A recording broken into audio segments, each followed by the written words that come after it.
नमस्कार. संगमनेर शहर आणि तालुका काँग्रेस कमिटी यांनी आयोजित केलेल्या संघटन सृजन अभियानासाठी आज आपण सर्वजण इथे उपस्थित आहोत. हे अभियान आपल्या सर्वांना जाणून घ्यायचं आहे आणि या अभियानाची सर्व माहिती आपल्याला उपस्थित असलेले आपल्याला पाहुण्यांचं मार्गदर्शन आपल्या सर्वांना भेटणार आहे. त्याच्यासाठी आज आपल्यासाठी खास झारखंडवरनं आलेले माननीय राजेशजी ठाकूर साहेब, जे झारखंडचे प्रदेशाध्यक्ष राहिलेले आहेत आणि ते आता उत्तर अहिल्यानगर जिल्ह्याचे निरीक्षक ते राहणार आहेत. त्याचप्रमाणे माननीय शरद राऊत हे माजी मंत्री आहेत, ओडिसा तथा निरीक्षक दक्षिण अहिल्यानगर जिल्ह्याचे ते आहेत. माननीय खासदार शिवाजीराव काळंगे लातूर लोकसभेचे ते खासदार आहेत. माननीय श्री कृष्ण सांगळे हे महासचिव आहेत आपल्या महाराष्ट्र प्रदेश काँग्रेस कमिटीचे. त्याबरोबर आपल्या अहिल्यानगर जिल्ह्याचे काँग्रेस कमिटीचे जिल्हा अध्यक्ष माननीय सचिनजी गुजर साहेब आणि उपस्थित आज बरेचसे मान्यवर आपल्या तालुक्यामधून आणि आपल्या जिल्ह्यामधून आज आलेले आहेत. जसं की श्रीरामपूर शहराचे नगराध्यक्ष किरणदादा ससाणे आज इथे आहेत. मधुकर दादा नवले आहेत. शिवाजी दादा नेहे आहेत. बाबासाहेब दिघे आहेत. माननीय उत्तमराव मते, माननीय राजेंद्र निर्मळ, माननीय मामा पगारे, माननीय डॉक्टर हरिओम पवार, ॲडव्होकेट कल्याण पिसाळ, सौ लताताई डांगे, कोपरगाव मधनं हसनभाई, शबीरभाई, राजू पठाण, मुझफ्फरभाई, सुरेश सावरे, आपल्या संगमनेर महिला काँग्रेसच्या अध्यक्षा माननीय अर्चनाताई वालोडे, माननीय पद्माताई थोरात, ज्ञानदेव वापारे, लक्ष्मणदादा कुटे, माननीय के के थोरात, सचिन दादा चौगुले, सोमेश्वर ड्युटे हे शहर काँग्रेसचे अध्यक्ष आहेत.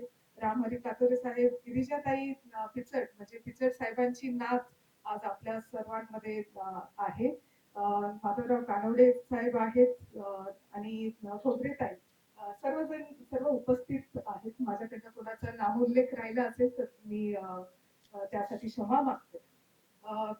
सबसे पहले मैं ठाकूर साहब आपका, राऊत सर, सांगे साहेब आणि सांगे साहेब तुमच्या सर्वांचं खरं आमच्या जिल्ह्यामध्ये, हमारे जिल्हा में और हमारे तालुका में मैं आपका तहे दिल से स्वागत करती हूँ.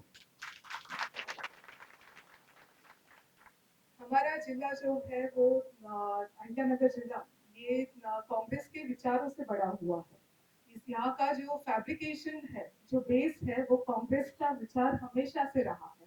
वैसे ही स्थिति हमारे महाराष्ट्र की वैसे तो है. हमारा महाराष्ट्र हम जिसको फॉरवर्ड थिंकिंग वाला महाराष्ट्र समझते हैं, जो हमेशा लोगों के लिए सब किसानों के लिए जिन्होंने हमेशा काम किया हुआ है, वो महाराष्ट्र से होके निकले हुए हैं.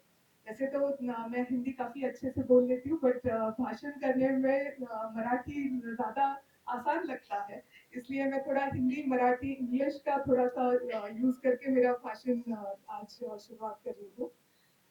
आपल्या सर्वांचे मार्गदर्शक माननीय नामदार बाळासाहेब थोरात साहेबांनी आणि सहकार महर्षी भाऊसाहेब दादांनी आपल्या सर्वांना एक विचार दिलेला आहे. एक शिस्त जी आहे ती आपल्या तालुक्याला, आपल्या जिल्ह्याला खरं लागलेली आहे. हा जिल्हा हा काँग्रेसच्या विचारांनी मोठा झालेला आहे. थोरात साहेब नेहमी सांगतात की काँग्रेसचा विचार हा शाश्वत विचार आहे. सर्वसामान्य माणसासाठी, शेतकऱ्यासाठी, गोरगरीब जनतेसाठी कुणी लढा दिला असेल, हा देश घडवण्यामध्ये कोणाचा हातभार राहिला असेल तर तो काँग्रेस आणि काँग्रेसच्या नेत्यांचा राहिलेला आहे, हे आपण मान्य केलाच पाहिजे. तर काँग्रेसचा विचार हा आपल्या महाराष्ट्राच्या विचाराशी मिळता जुळता आहे. महाराष्ट्राचं जे बेस ज्याच्यावरती महाराष्ट्र घडला आहे तो छत्रपती शिवाजी महाराजांच्या संस्काराने महाराष्ट्र घडलेला आहे. महाराष्ट्र घडत असताना छत्रपती शिवाजी महाराजांनी लोकांमध्ये किंवा रयतेमध्ये फरक केला नाही. ना जातीमध्ये ना धर्मामध्ये कधी त्यांनी फरक केला असेल. खरं तर त्यांनी लढा दिला तो जनतेसाठी आणि रयतेसाठी, शेतकऱ्यांसाठी, महिलांसाठी, गोरगरिबांसाठी. खरं मावळे जेव्हा आपण म्हणतो छत्रपती शिवाजी महाराजांचे मावळे, ते मावळे कोणत्या धर्माचे, कोणत्या जातीचे, कधी एका धर्माचे, एका जातीचे ते कधीच नव्हते. ते छत्रपती शिवाजी महाराजांचे मावळे होते आणि तसंच तो महाराष्ट्र जो आहे हा महाराष्ट्र घडलेला आहे. आपल्याला लक्षात घेतलं पाहिजे की शाहू फुले आंबेडकरांच्या विचाराने हा महाराष्ट्र घडलेला आहे. शाहू महाराज असतील ज्यांनी आपल्याला आरक्षणासाठी म्हणजे महाराष्ट्रामध्ये आरक्षण आणलेलं ते शाहू महाराज असतील किंवा डॉक्टर बाबासाहेब आंबेडकर ज्यांनी संविधान आपण जेव्हा संविधानाविषयी बोलतो तेव्हा एक लक्षात घेतलं पाहिजे की हे संविधान बनवण्यासाठी कमिटी कुणी स्थापन केली होती ती पंडित जवाहरलाल नेहरूजींनी स्थापन केली होती. काँग्रेसच्या काळामध्ये संविधान लिहिलं गेलं जे वर्षानुवर्ष आपल्या सर्वांसाठी अजूनही लागू पडतं. म्हणजे किती दूरदृष्टी ठेवून डॉक्टर बाबासाहेब आंबेडकरांनी हे संविधान लिहिलं होतं ह्याचा आपण सर्वांनी खरं अजूनपर्यंत ते लागू आहे आणि आपण विसरायला नाही पाहिजे. खरं तर महात्मा फुले असतील किंवा सावित्रीबाई फुले असतील त्यांच्यामुळे आज माझ्यासारख्या मुली इथे उभ्या आहेत आणि बोलतायत. आपण बहुजन समाज शिक्षण घेऊ शकलो नाही तर एक विशिष्ट धर्माच्या एका विशिष्ट जातीच्या लोकांनाच फक्त शिक्षणाचा जिथे अधिकार होता तिथे आपल्या बहुजन समाजाच्या सर्व मुला मुलींना सुद्धा अधिकार भेटला. ते महात्मा फुले आणि सावित्रीबाई फुले यांना सुद्धा आपण इथं वंदन खरं तर केलं पाहिजे. आपला महाराष्ट्र हा संतांच्या विचाराने मोठा झालेला आहे. हा महाराष्ट्र वारकरी संप्रदायाच्या विचाराने मोठा झाला आणि वारकरी संप्रदायामध्ये आपण कधीही कोणत्याही माणसामध्ये फरक करत नाही. जो विठ्ठलाला मानतो तोच वारकरी संप्रदायाला मानतो. एवढा आपलं खरं तर एवढा सुंदर आपल्याला महाराष्ट्राला या मातीला संस्कार भेटलेले आहे आणि ते संस्कार खरं तर आपण पुढे घेऊन जाण्यामध्ये आपल्या सर्वांना कुठेतरी आपण कमी पडतोय की काय असा प्रश्न आपल्या समोर उभा राहतो. खरं तर अहिल्यानगर जिला हमारा जो अहिल्यानगर जिला है ये बहुत सारे कोऑपरेटिव सोसाइटीज से बना हुआ जिला है. कोऑपरेटिव इंडस्ट्रीज यहाँ पे बहुत सारी अच्छी है. उसमें से संगमनेर की कोऑपरेटिव शुगर फैक्ट्री हो या दूध संघ हो या हमारी बैंक जो है वो 1000 CR क्लब में है. एंड कोऑपरेटिव बैंक बहुत कम बार ऐसे होता है कि कोई अच्छे से इसको संभाल रहा है. 1000 CR क्लब में पहुंची हुई ये 4-5 ही बैंक है जो कोऑपरेटिव बैंक है. उनमें से एक हमारे संगमनेर तालुका की है. ये मैं अभिमान से बोल सकती हूँ. हमारे शुगर फैक्ट्री ने हमेशा किसानों के बारे में सोचा हुआ है. सबसे अच्छा जो शुगर केन का रेट है कोई देता होगा तो हमारा शुगर फैक्ट्री है. एक चीज मैं बताना चाहूंगी कि हमारे दादाजी मतलब सहकार महर्षि भावसाहेब थोरात इन्होंने जो रूल्स हमें जो कुछ सिखाया है ये हम तहे दिल से कोशिश करते हैं कि इसको वैसे ही जारी रखें. मतलब हमारी शुगर फैक्ट्री हमेशा प्रॉफिट में रहती है. कभी भी लोन जो निकाला जाता है वो पूरे समय पे उसको चुकता करते हैं हम. और मतलब इसके बावजूद कि हमारे यहाँ पे कोई अल्कोहल नहीं बनता है. मतलब बनता है वो इंडस्ट्रियल अल्कोहल बनता है बट जो ड्रिंकिंग अल्कोहल है वो यहाँ पे बनता नहीं है. इसलिए ब्लैक मनी का कोई सवाल नहीं है. फिर भी हमारी जो फैक्ट्री है वो अच्छे इससे हमेशा मतलब रेट्स भी अच्छे हैं और हमेशा हमारे शेतकरी बांधवों के बारे में सोचती है. वैसे ही हमारा दूध संघ जो है वो हर हर दिन 5 लाख लीटर का दूध संकलन जो है वो हमारे दूध संघ में होता है. 5 लाख. वैसे ओवरऑल हमारा तालुका जो है ये बहुत ज्यादा फार्मर बेस्ड या फार्मिंग बेस्ड प्राइमरी ऑक्यूपेशन उनका फार्मिंग है. 10 लाख लीटर्स दूध रोज का बनता है. हमारा एक छोटा सा गांव है जो जिसको हम देव का उठी कहते हैं. वो मतलब एकदम छोटा सा है. कुछ 1000-2000 लोक संख्या का वो गांव है बट वहां पे रोज का 15,000 लीटर दूध बाहर पड़ता है.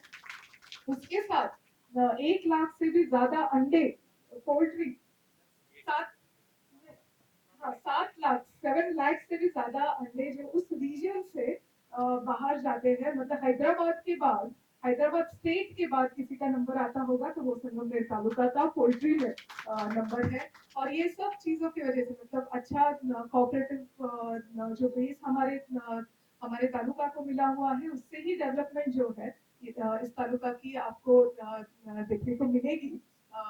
मेरे थोड़ा साहब ने एक्चुअली मुझे जिम्मेदारी दी है कि ये मीटिंग के बाद आपको सारा कोऑपरेटिव भी मैं दिखाऊं. तो मैं जरूर आपको लेके जाना चाहूंगी.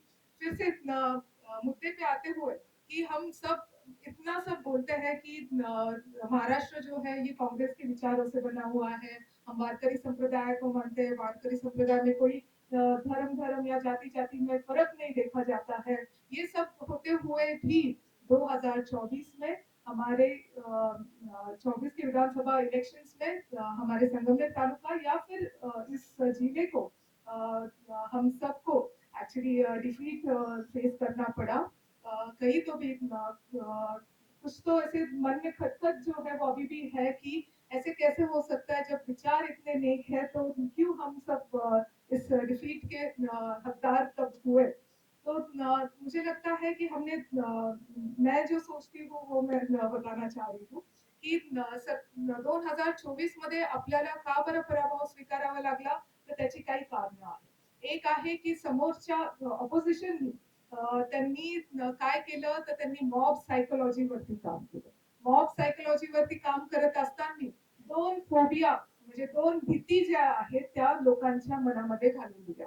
एक आहे की इस्लामोफोबिया म्हणजे मुस्लिम लोकांच्या विरोधातला जो जी भीती आहे अशी खोटे प्रचार आणि प्रसार करून ती घालवली आणि त्याबरोबर की लाडक्या बहिणीचे जे आपले पैसे आहेत ते कुठे जर आपलं सरकार गेलं तर ते पैसे जातील म्हणून ह्या इस दो फोबिया पे उन्होंने काम किया। एक लाडली बहन का फोबिया कि हमारा सरकार जाएगा तो हमारे पैसे बंद हो जाएंगे और दूसरा फोबिया की इस्लामोफोबिया जो हम इस देश में इस वक्त देख रहे हैं जो कि बहुत चिंताजनक बात अभी दिखाई दे रही है और बहुत पैसों का यूज किया गया मतलब इतना ज्यादा कि उसको लिमिट नहीं है इतना पैसे इसके दौरान यूज किए गए हैं। और तीसरी चीज है कि हमारे यहाँ पे ना अखंड हरिनाम सप्ते बहुत बनते हैं मतलब कीर्तन बहुत सारे होते हैं और उन कीर्तनों में 5,000 10,000 15,000 लोग वहां पे बैठते हैं और जो कीर्तनकार होते हैं जो वारकरी संप्रदाय का उन्होंने बताना चाहिए वहां पे वो लोग हिंदुत्व के बारे में बताना शुरू हुए धर्म खतरे में है धर्म खतरे में है ऐसे ये सब बताना शुरू हुए जिसकी वजह से हमारी युवा पीढ़ी और हमारा पूरा जनता जो है वो थोड़ा सा इस तरफ भटक गई थी। तो मुझे यही लगता है कि ये सारे फॅक्टर्स है पण काही गोष्टी आपल्या पण सुचल्या त्या होत्या की आपलं ओव्हर कॉन्फिडन्स की नाही लोकसभा चांगली गेली तर विधानसभा पण चांगली जाणार आणि त्याबरोबर आपलं संघटन मध्ये जी कमतरता दिसते ती त्याचा अभाव जो आहे त्याच्यामुळे आपल्याला ह्या ह्याच्यामध्ये विधानसभेमध्ये आपल्याला पराभव स्वीकारावा लागला। तर संघटन होणं हे अतिशय अतिशय गरजेचं आहे। आपल्याला पुढे जाताना पुढचे 40 वर्ष आपल्याला प्लॅन करायचे पुढचे 50 वर्ष आपल्याला प्लॅन करायचे त्याच्यामध्ये एक चांगलं संघटन प्रत्येक माणसाला प्रत्येक व्यक्तीला बरोबर घेऊन आपल्याला कसं जाता येईल त्याच्यावरती आणि काँग्रेसचा विचार तळागाळामध्ये गेला पाहिजे प्रत्येक माणसापर्यंत गेला पाहिजे कारण काँग्रेसचा विचार हा आपल्याशी निगडीत आहे।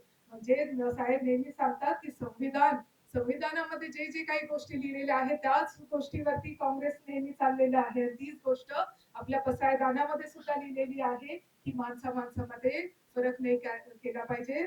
वर्षात सकळ मंडळी ईश्वर विश्रांची मांडी आई म्हणजे वर्षा सगळ्या लोकांवरती होती जी ईश्वरची प्रार्थना करता सगळ्यांवरती मग ते ईश्वर कोणता ईश्वर आहे तसं नाहीये ईश्वर हे ईश्वरला रूप नाही ते आपल्या सर्व देव दैवत आणि सर्वच असतात एवढंच मला सर्वांना सांगायचंय। मला माहिती आहे आपल्याला सर्वांचे खरं तर मार्गदर्शन ऐकायचं आहे। मी आपल्या सर्वांचे मार्गदर्शन माननीय नामदार बाळासाहेब थोरात साहेबांच्या वतीनं आपल्या सर्वांचं इथे खूप खूप स्वागत करते हूँ। सर आप सबका मैं थोरात साहब की तरफ से यहाँ पे स्वागत करती हूँ।